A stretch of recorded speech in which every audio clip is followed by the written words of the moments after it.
Welcome back to the Deep Dive. Today, we are taking a really critical look into the latest buzzword that's just tearing through the corporate IT landscape. And that word is vibe coding.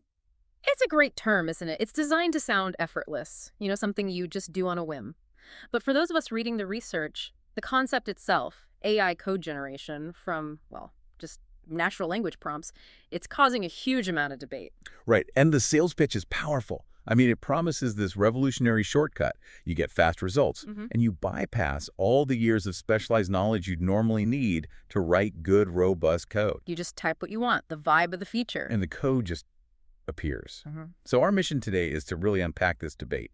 Are we looking at the actual future of development here, or should companies be, as some of our sources put it, steering well clear? Exactly. We have to look past the impressive 2-minute demo that's always perfectly chosen.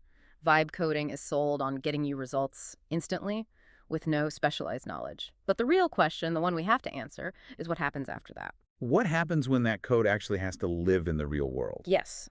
When it has to be debugged and maintained and interact with a huge, complex production environment for years to come. Okay, so let's dig into that, starting with the technical side of things. The immediate appeal is, it's undeniable. You get results fast, you use natural language, you don't need to understand how compilers work or what a framework is. That part is absolutely true. If you write your prompt just right, the initial output can be pretty impressive. But we can't let the speed distract us from the fact that this promise isn't new at all. Right. Vibe coding shares the exact same core selling point as the whole low-code and no-code movement. And that's been trying to automate developers out of a job for 30 years now? 30 years. That is a long time. So if these low-code platforms have been around for 3 decades promising the same thing, why haven't they taken over the world? And I guess, what's a fatal flaw that vibe coding has that might make it even worse? This is where we hit the crucial technical distinction. It all comes down to stability. Low-code and no-code platforms, for all their other flaws, are generally deterministic. You drag a block, you change a parameter, you get a consistent, predictable result every single time. You can tweak it knowing the tool itself won't just change its mind. And vibe coding is different because it's based on a large language model just interpreting what you say. Exactly. Vibe coding is non-deterministic, and that is a massive, massive flaw for any tool you'd want to build your business on. So non-deterministic, just to spell that out, Yeah. You're saying if I run the exact same prompt 3 different times, I might get 3 completely different chunks of code. Precisely. Or you try to iterate on something that was generated 6 months ago and the model has been updated since then. Its whole knowledge base has shifted. So it just generates something brand new. You can't reliably build on top of it. So I can't tweak it. It's incredibly difficult. The AI is often, as one source put it, strongly attached to its original idea. So trying to nudge it in a new direction is almost impossible. You often just have to delete everything and start over with a better prompt. But hold on, let me push back a little there. If it generates the first version in 2 minutes instead of 2 weeks, isn't it worth it to just start over sometimes? If speed is the goal, isn't that a win? It's a tempting idea, but it spirals so quickly into what is, I guarantee you, a maintenance nightmare. Our sources point out that if low code, after 30 years, has struggled to get many big scalable apps into production, the outlook for vibe coding is, well, it's pretty grim. So walk me through that. What's the practical nightmare scenario? Okay, imagine you use a vibe coder to build say, a complex security module for your website.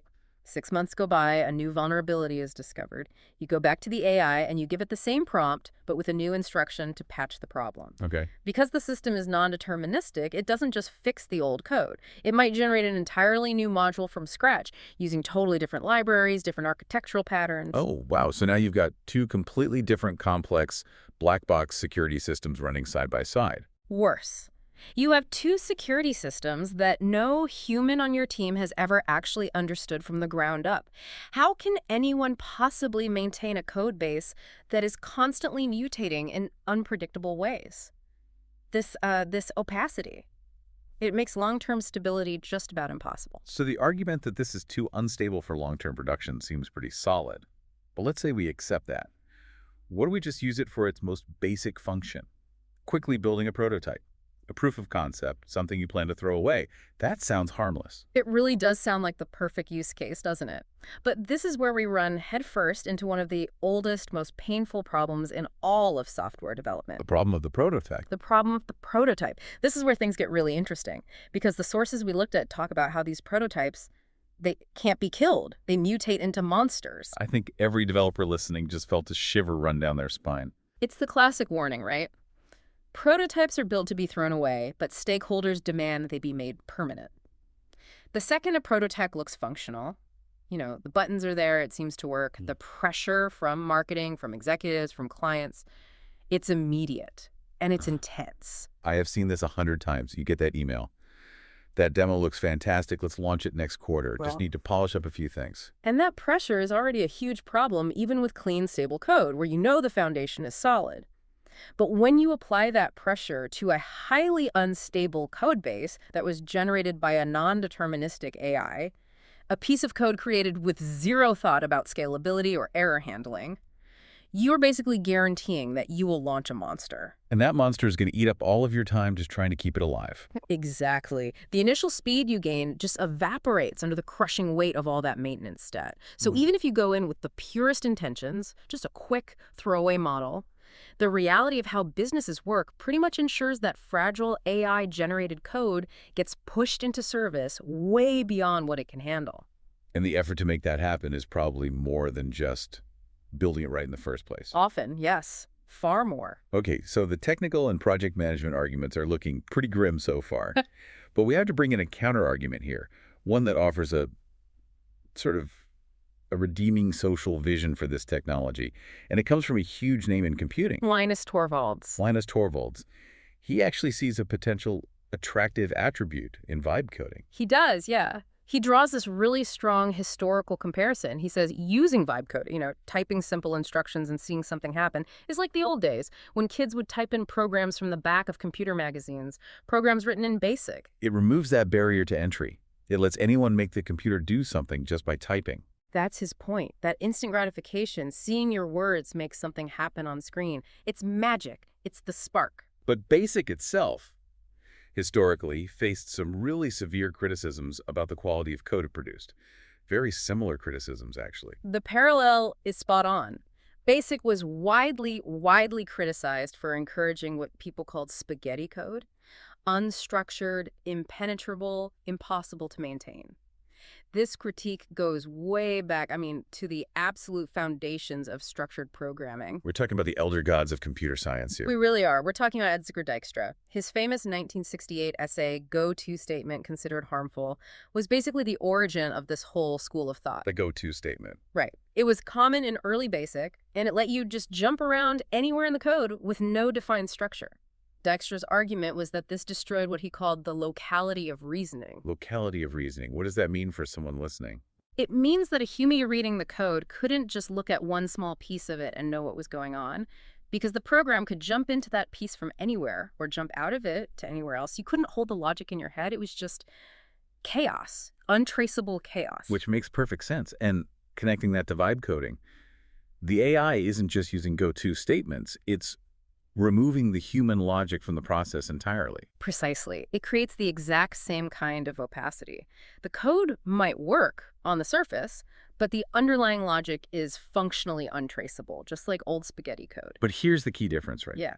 The sources argue that despite these problems, BASIC actually succeeded because that critique missed a crucial point about how humans learn. Yes, and this is the most important distinction. They use a great analogy, learning music. A kid picks up a guitar and just starts making noise. It's terrible, unstructured noise at first. But that messy start provides a path. If they love the feeling of it, they'll seek out lessons, structure, practice. BASIC rewarded that. It was a stepping stone. And vibe coding. It doesn't have that path forward. It offers no such path. You can't build a real internal framework of understanding just by hacking away at natural language prompts. You aren't learning the rules of the magic yourself. You're just asking an oracle to perform the trick for you. And crucially, it lacks what one source called the dopamine hit of sudden understanding. That moment, that aha moment when you finally fix a bug and you realize you figured out the complex logic. Exactly. The human learning journey is fueled by that intense reward. Vibe coding just bypasses it. It hands you the finished model airplane. It removes the struggle, and the struggle is what produces the skill.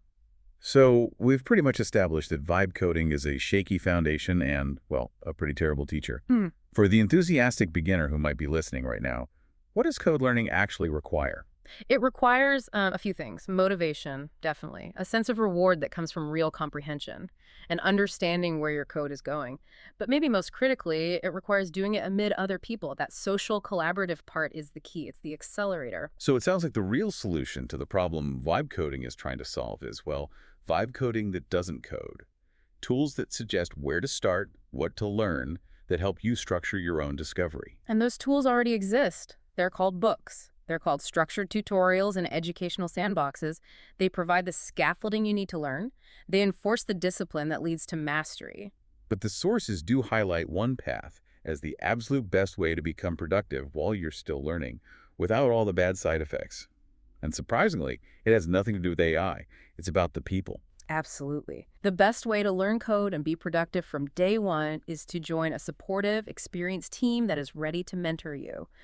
A good senior developer knows exactly how to break a big, scary task down into tiny, manageable pieces. The just right tasks that build your skills one step at a time. That's it. That environment, that supportive culture, that's the real vibe, man. Not the automated code generator. It's the human collaboration, the feedback, the gradual building of real understanding. So if we have to summarize this entire deep dive, what is the single most critical takeaway for someone listening who is thinking about adopting these tools? What's the biggest risk? The risk is directly tied to how seductive it is. If you don't know much about the realities of coding, seeing code appear instantly from a prompt, it sounds like a miracle. It sounds like the solution to everything. And this is generative AI's biggest risk factor, not just in coding, but everywhere. Right, yes.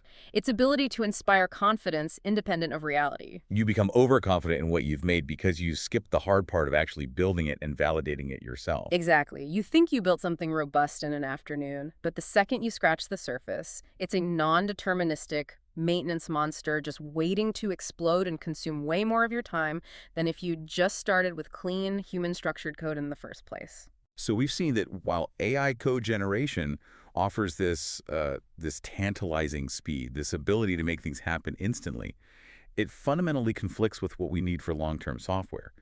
Maintenance, structure, and most importantly, the organic, reward-driven way that we humans actually learn. The joy of speed is a very short-lived high. The long-term cost is opacity and instability. At the end of the day, that's the trade-off.